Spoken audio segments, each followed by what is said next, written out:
Hello student, मैं विष्णुकांति गाजियाबाद नंदग्राम से आपको एसएसटी की क्लास देती हूँ। एसएसटी की क्लास में दो बहुत ही महत्वपूर्ण टॉपिक हैं जिनके बारे में आपको जानना अति आवश्यक है। तो आज हम उसके बारे में चर्चा करने वाले हैं। उसमें से एक है जाति प्रथा, दूसरा है सती प्रथा, जिसके एवज में हमारा समाज बहुत ही प्रभावित हुआ, बहुत ही प्रताड़ित हुआ। बच्चों, जाति प्रथा की शुरुआत कहाँ से होती है? हम वहीं से स्टार्ट करते हैं जहाँ से जाति प्रथा की शुरुआत होती है। देखिए, पहला जब हमारा समाज जंगलों में था, आदिमानव के रूप में था, पेड़ पौधों पे रह करके, पेड़ों पे रह करके अपना गुजारा करता था। उसके बाद धीरे धीरे क्या हुआ, समाज हमारा डेवलप होता गया, आग का विकास हुआ। उसके बाद लोगों ने कृषि कार्य करना शुरू किया। उसके बाद विभिन्न प्रकार के काम लोगों ने करने शुरू किए।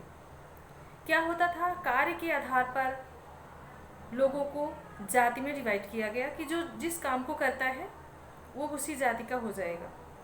कई बार तो ऐसा होता था कि एक ही घर में कई जाति के लोग निवास करते थे, अलग अलग व्यवसाय को करते थे और एक ही घर में रहते थे, तो व्यवसाय के आधार पर उनको उनकी जाति का डिवाइडेशन होता था। उसी आधार पर उनको जाना जाता था कि ये व्यक्ति इस व्यवसाय को करता है तो ये इस जाति का है। कई बार तो ऐसे समझ में आया, ऐसे लगा लोगों को, एक वेद में ऐसा कहा गया है, एक वैदिक ग्रंथ में ऐसे कहा गया कि एक ही घर में एक ही धर्म के, एक ही जाति के कई लोग निवास करते थे। बेटा कोई और व्यवसाय कर रहा है तो दूसरी जाति का है, पिता कोई और काम कर रहा है, माँ कोई और काम कर रही है, बहन कोई और काम कर रही है। इस प्रकार से अलग अलग व्यवसाय को करने वाले एक ही घर में रहते थे, यानी जाति का उतना कोई बंधन नहीं था। उसके बाद क्या हुआ, धीरे धीरे ऋग्वैदिक समाज हमारे यहाँ स्टार्ट हुआ, समाज धीरे धीरे डेवलप होता गया और हमारे देश में वैदिक सभ्यता आई। वैदिक सभ्यता में जब हमारे यहाँ वैदिक सभ्यता आई तो ग्रंथ लिखे गए, वेद लिखे गए।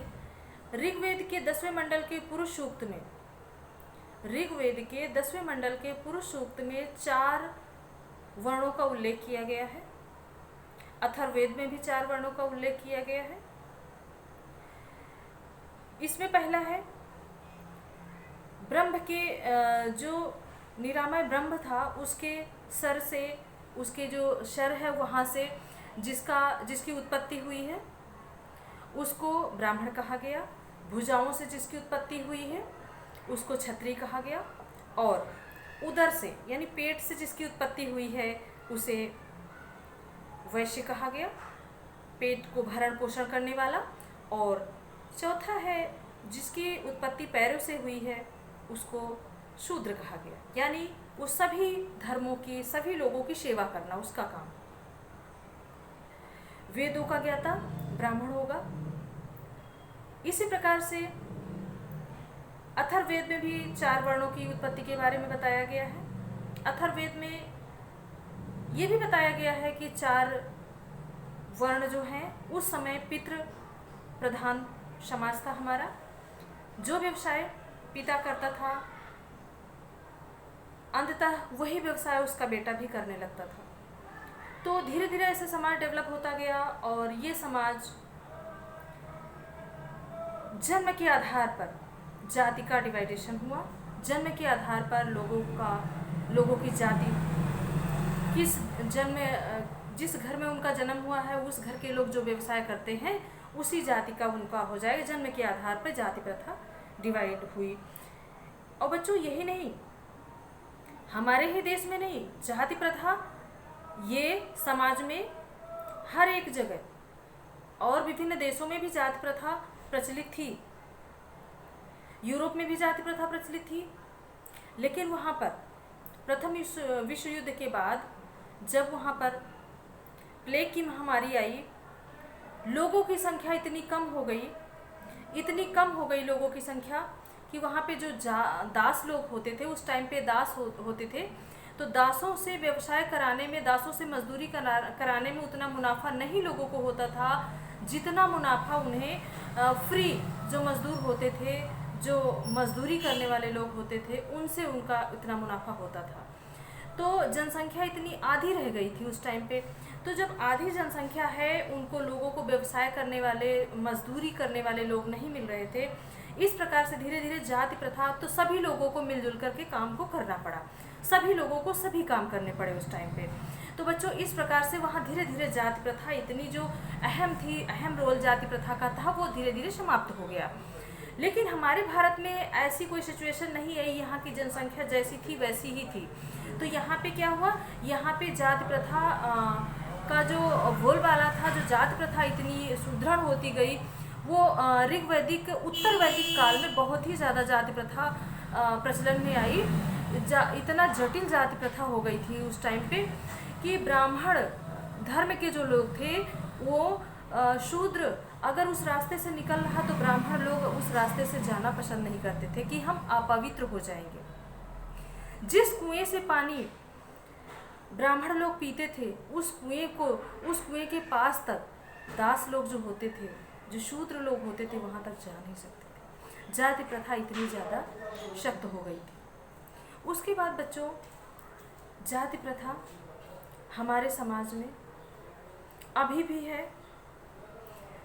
जाति प्रथा दक्षिण अफ्रीका में अगर देखा जाए, रंग भेद की नीति, अमेरिका में गोरे और काले की नीति आज भी एक अपवाद स्वरूप विद्यमान है। तो बच्चों ऐसा नहीं है कि जाति प्रथा, और दूसरी बात, शक्तिशाली लोग अपनी शक्ति को त्यागना नहीं चाहते। अगर ब्राह्मण लोग हैं, क्षत्रिय लोग हैं, वो सत्ता पर हैं, तो अपनी सत्ता को कभी त्यागना नहीं चाहते। विभिन्न आडंबर समाज में लाते हैं, रखते हैं, ताकि उन आडंबरों के पीछे वो अपना काम करते रहें। इस प्रकार से लोगों को भटकाते हैं कि वो तुम सब इसी आडंबरों में फंसे रहो और हम अपना काम करते हैं, लोगों को बहलाते हैं इस तरीके से। तो बच्चों अगर देखा जाए तो जिसके हाथ में सत्ता है वो सत्ता को त्यागना नहीं चाहता। लेकिन इन सब चीज़ों से हमें छुटकारा कैसे मिल सकता है? अगर हमारा समाज जागरूक हो, पढ़ा लिखा हो जाए, तो जाति प्रथा इतनी ज़्यादा कुटिल, इतनी सख्त नहीं हो सकती। बच्चों मध्यकाल में अगर देखा जाए, प्राचीन काल में अगर देखा जाए, जब हमारे यहाँ देश में जैन धर्म और बौद्ध धर्म का विकास हुआ, हमारे यहाँ धार्मिक आंदोलन हुए, जाति प्रथा इतनी सख्त हो गई थी कि हमारे यहाँ धार्मिक आंदोलन लोगों को करना पड़ा। लोगों ने धर्म के आधार पे आंदोलन किया। लोगों ने, हमारा जो हिंदू समाज है उसमें इतनी रूढ़िवादी आडंबर हो गए थे, लोगों ने लोग इसके अंदर घुटन महसूस करने लगे थे अपने आप। कार्यकला, पूजा, हवन, यज्ञ इतने आडंबर हो गए थे इसके अंदर कि साधारण लोगों के बस की बात नहीं थी। इसलिए लोगों ने बौद्ध धर्म और जैन धर्म स्वीकार करना पसंद किया।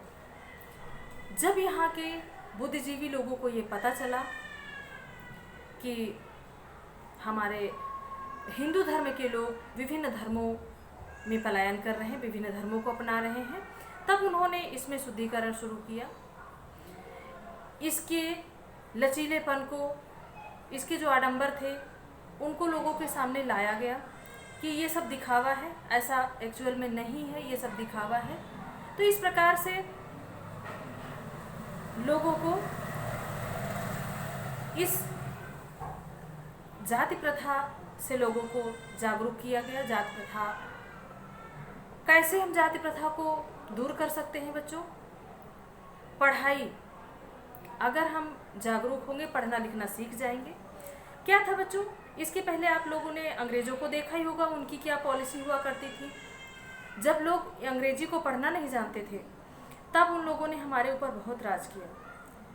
लेकिन जैसे हम लोगों ने अंग्रेजी को पढ़ना सीख लिया, धीरे धीरे हमने अपने अधिकारों को जान लिया, धीरे धीरे हमने अपने कर्तव्यों को जान लिया। और जब हमने अपने अधिकारों को जान लिया, अपने कर्तव्यों को जान लिया बच्चों, तो हमने इसका विरोध करना शुरू किया। और जब हमने इसका विरोध करना शुरू किया तो एक समय ऐसा आया कि अंग्रेज़ों को हमारा देश छोड़ के जाना पड़ा।